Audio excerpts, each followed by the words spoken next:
A matéria de Cristologia, as evidências da ressurreição de Cristo no Novo Testamento são de 3 ordens: teológica, histórica e existencial. Não dá para nós sermos cristãos sem crer na ressurreição do corpo de Jesus. Por quê? Existem algumas doutrinas que negam a ressurreição de Cristo.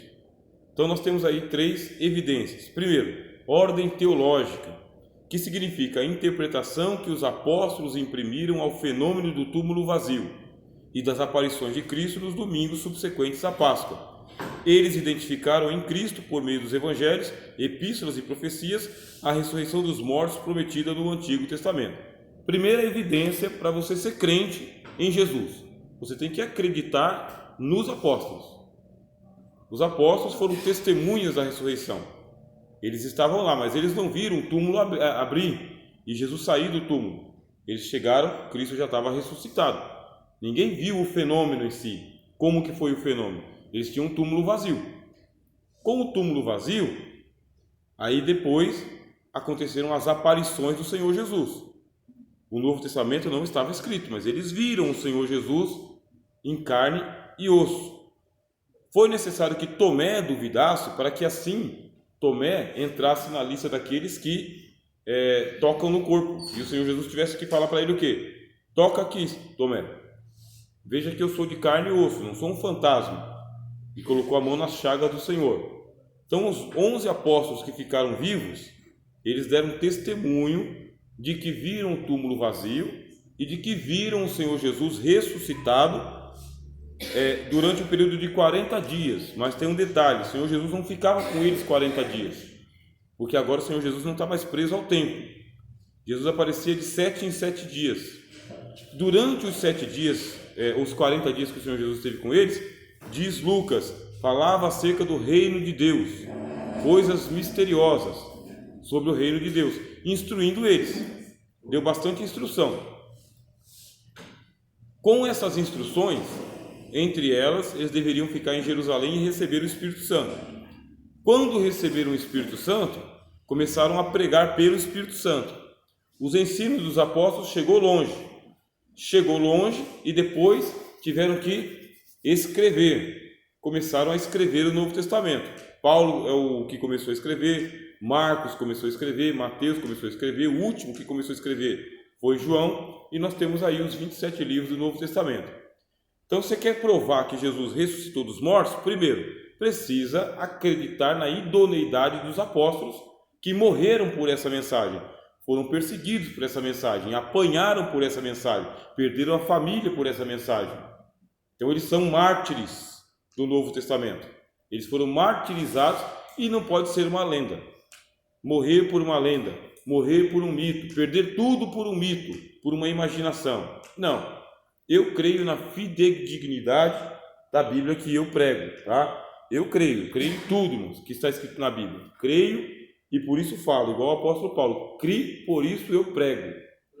Então, está escrito e eu creio. Creio que morreu na sexta-feira, creio que ressuscitou no domingo, creio no que o Paulo, Pedro, Tiago e João escreveram sobre Jesus e prego exatamente isso. Quanto mais próximo estiver a sua pregação do ensino dos apóstolos, maior é a unção, tá? Porque a unção não está no pregador. Esqueçam a lenda do pregador ungido. Isso aí é lenda. A unção não está no pregador. A unção está na palavra de Deus. É aqui que está a unção. Quanto mais afinado você estiver com o texto, quanto mais afinado estiver com a doutrina dos apóstolos, maior unção. É isso que acontece. A unção sai da Bíblia. Ela sai do texto, ela passa pelo pregador e alcança o ouvinte. É fácil assim. Significa que se você não consagrou o mês inteiro e tiver oportunidade para pregar, vai lá, lê o texto e prega que a unção é a mesma. Mas aí tem que derrubar o mito. Porque tem crente que fala, eu não estou preparado porque eu não orei e não jejuei. Aí é outra coisa, né, irmão? Então, a unção vem das Escrituras. E também não leu, né? Então, aí estava meio perdido no espaço. Ordem histórica. O que é a ordem histórica? A ressurreição de Jesus aconteceu na história da humanidade. Significa o fato em si, testemunhado primariamente pelos discípulos do círculo apostólico. secundariamente por mais de 500 pessoas e ultimamente pelo apóstolo Paulo. Acrescente-se ainda o testemunho de sangue que os cristãos apresentaram em defesa dessa fé. Com a ressurreição de Jesus, no domingo, logo pela manhã, com essa ressurreição, aí o Senhor Jesus começou a aparecer. As escrituras vão dizer que ele apareceu para um círculo fechado de discípulos. Os 2 discípulos no caminho de Emaús, tinha aparecido para Maria, antes dos discípulos. Depois ele apareceu aos apóstolos que estavam trancados junto com as mulheres, estavam trancados. É o círculo de discípulos. Chegou uma ocasião em que o Senhor Jesus apareceu para mais de 500 pessoas e todo mundo viu Cristo ressuscitado. Não nas nuvens andando, voando, não, andando entre eles, igual a gente está aqui, conversando com eles. Isso aí quem diz é o apóstolo Paulo. Paulo disse que o Senhor Jesus apareceu para 500 pessoas de uma vez só. Ele apareceu, ele surgiu. Detalhe, meus irmãos, no dia da ressurreição do Senhor Jesus, os mortos que estavam na sepultura, esses mortos ressuscitaram e também apareceram a muitos. E a Bíblia fala, sabe, viram os mancebos com roupa translúcida, sabe, chama eles de mancebos ou de jovens, tá? Quando é anjo, a Bíblia diz que é anjo. Se não é anjo, é um varão. Então, se é um varão, é uma daquelas pessoas que ressuscitou no dia da ressurreição do Senhor Jesus. Por isso, a primeira ressurreição já começou. Bem, pode colocar aí na capa da tua Bíblia. A primeira ressurreição já iniciou no dia da ressurreição do Senhor Jesus. E ela vai até o dia do retorno do rei. Então, ela já está acontecendo, a primeira ressurreição. E por último, diz Paulo, apareceu a mim. Apareceu ao apóstolo Paulo. É uma aparição. Quer dizer, sem falar do testemunho de sangue, porque algumas outras pessoas, além de Paulo, dizem, aí vai para a fé, tá? Os mártires, eles costumam dizer, ou quem está perto dos mártires, que eles estão vendo Jesus, que Jesus aparece para eles na hora do martírio, que é o caso de Estevão. Base bíblica tem, tá? Base bíblica de que Jesus aparece na hora do martírio, tem. A história da igreja diz que eles têm visões do Senhor Jesus naquela hora. Não é aquela visão glorificada, esplendorosa, é a visão do Cristo mesmo, perto deles. E isso fortalece eles para suportarem o martírio. Então, são testemunhos que existem na história da igreja. Essa é uma ordem histórica. O Senhor Jesus, ele morreu sob Pôncio Pilatos, tá, irmãos? Pôncio Pilatos foi um governador, um procurador de Roma, na Judéia. Pôncio Pilatos, que estava governando a Judéia durante aquele período ali, que foi quando Cristo morreu, ano 30. Então, no ano 30, o Cristo morreu. É o que a gente sabe historicamente. E a partir daí, tem a doutrina histórica da ressurreição de nosso Senhor. Terceiro, a terceira evidência da ressurreição do Senhor Jesus é de ordem existencial. Então, para vocês memorizarem. Primeiro, de ordem teológica, está escrito no livro do Novo Testamento. De ordem histórica, o pessoal teve experiência com o Senhor Jesus. De ordem existencial, significa o impacto miraculoso que a doutrina da ressurreição tem provocado na vida de indivíduos e nações, desde Jerusalém até os confins da terra. As vidas transformadas da água em vinho, de pecador em santo, de perdido em salvo. A doutrina da ressurreição de Jesus, quando eu creio nela, isso é existencial, ó, tá vendo? É só uma história, mas quando eu creio nela, ela causa um milagre em mim. Crer na ressurreição do Senhor Jesus traz para mim uma participação na vida dele. Eu começo a viver uma vida diferente, uma vida santa, uma vida para Deus. Quer dizer que a gente experimenta a ressurreição de Jesus.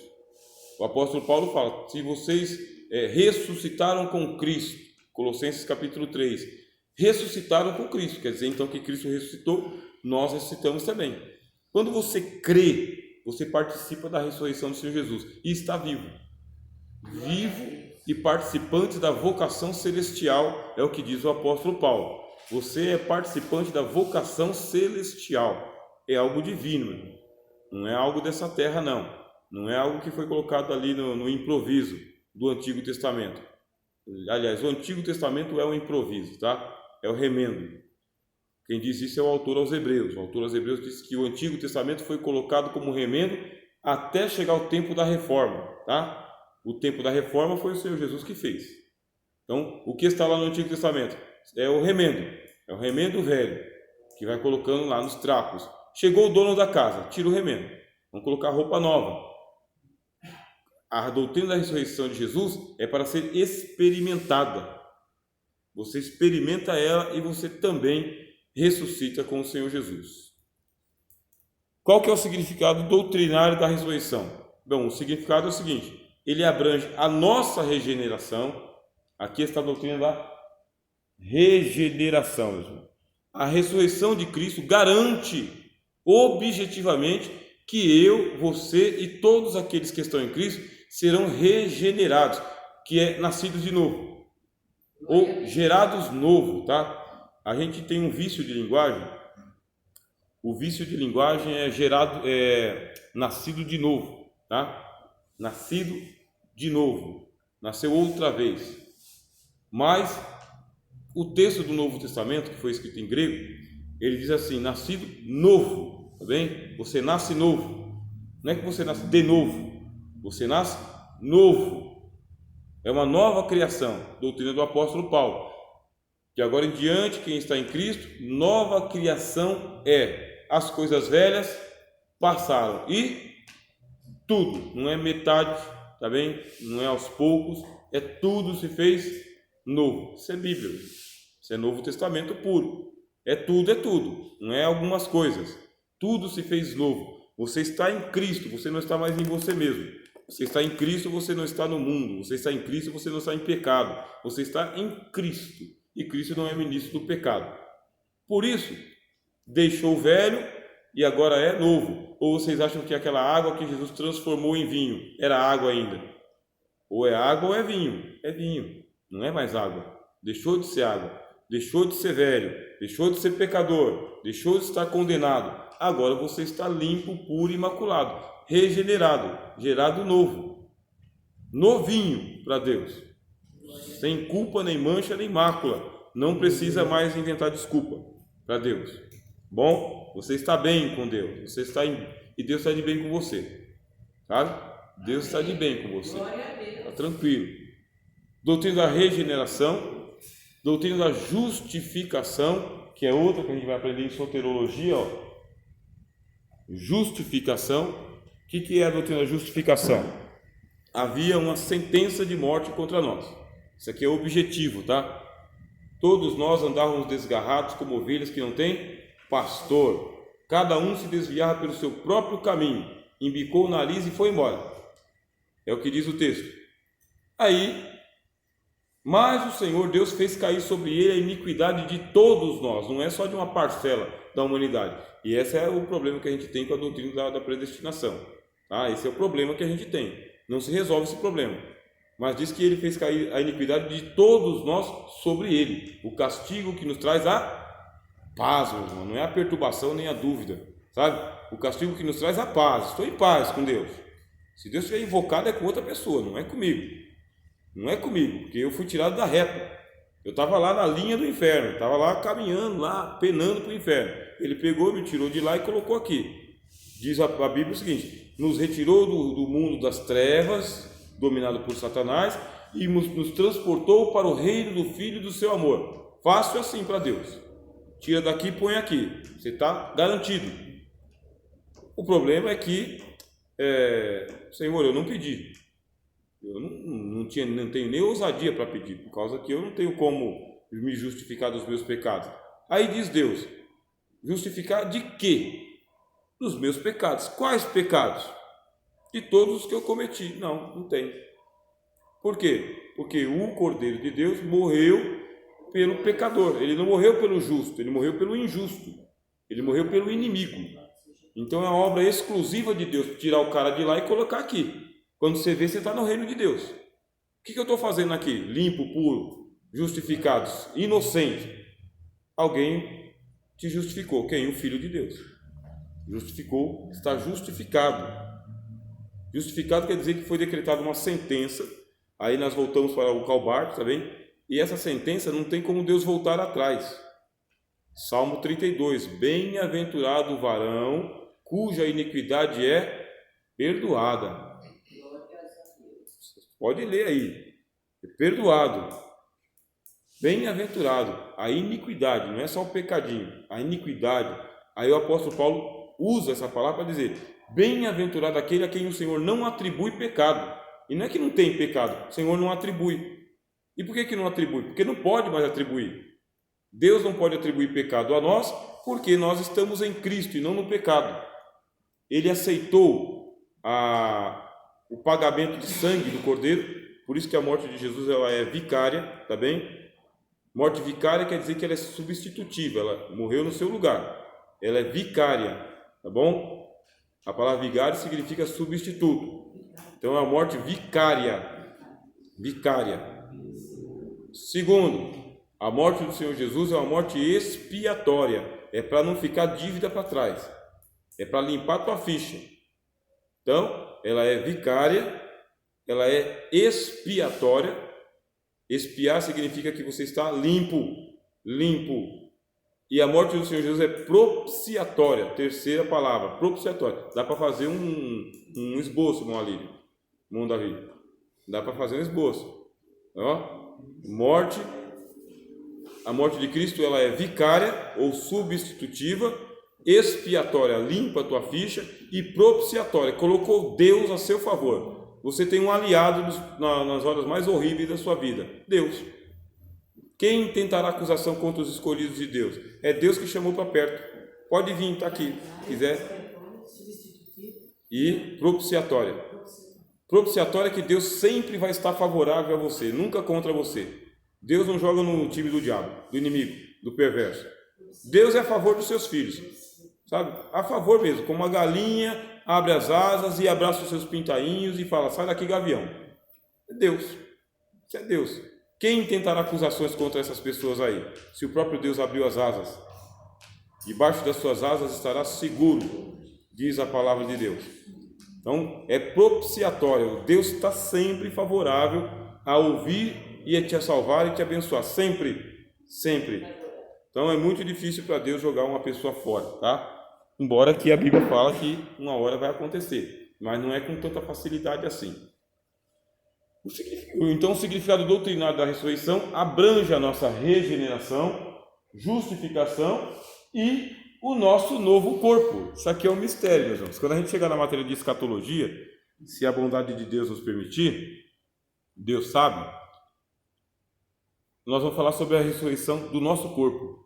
E o corpo que nós vamos receber agora, ele é um corpo totalmente diferente desse aqui que a gente leva hoje, tá bem? Esse aqui é só uma semente. Então a semente não é igual à planta. A planta é diferente da semente. Todos nós sabemos. Quem disse isso aí é o apóstolo Paulo. Paulo fala que você planta a semente, mas você não colhe a semente.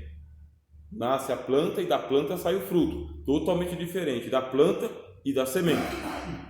Então o nosso corpo está garantido. Um novo corpo para o céu, para a eternidade, para suportar a glória de Deus e para aprender as coisas do Senhor. É um novo corpo que nós vamos receber.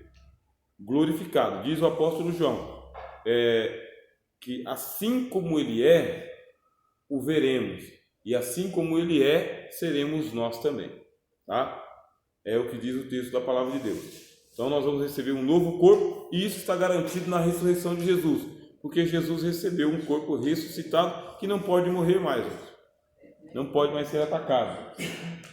Com a ressurreição de Cristo, iniciou-se a era messiânica. É isso que a gente tem que entender enquanto crente. Nós já estamos na era do Messias. Ele já está no trono.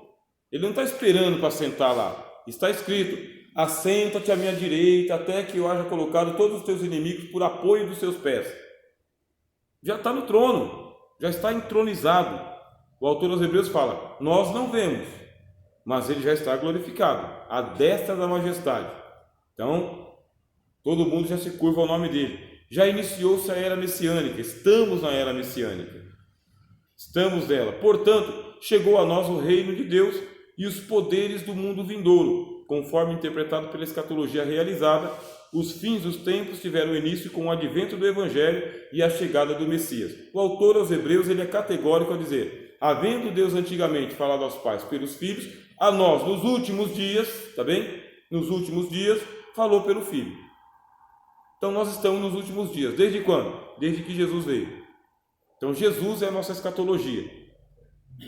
Eu não preciso ficar esperando pela escatologia, o que vai acontecer nos últimos dias. Faz tempo que a gente está nos últimos dias. Faz tempo, ó. Faz tempo.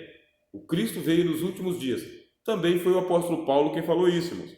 Carta aos Gálatas, capítulo 4. Chegando à plenitude dos tempos, Deus enviou o seu Filho, nascido de mulher, nascido sob a lei, para redimir o povo que estava debaixo da lei. Plenitude dos tempos significa que está tudo cumprido. Início do Evangelho de Jesus Cristo segundo Marcos. O Senhor Jesus disse: creia no Evangelho porque o tempo está cumprido. Pronto, nós já estamos nos acréscimos faz tempo. Isso aqui é acréscimo, sabe? Fim de jogo, não tem nem prorrogação, acréscimo. Acabou. A qualquer momento o Cristo volta. E pronto. Você não precisa ficar com expectativa sobre o fim do mundo. Ah, Senhor, quando é que restaurarás o reino de Israel? Vai pregar o Evangelho, vive tranquilo, porque isso aí é Deus que vai resolver. Palavra do Senhor Jesus.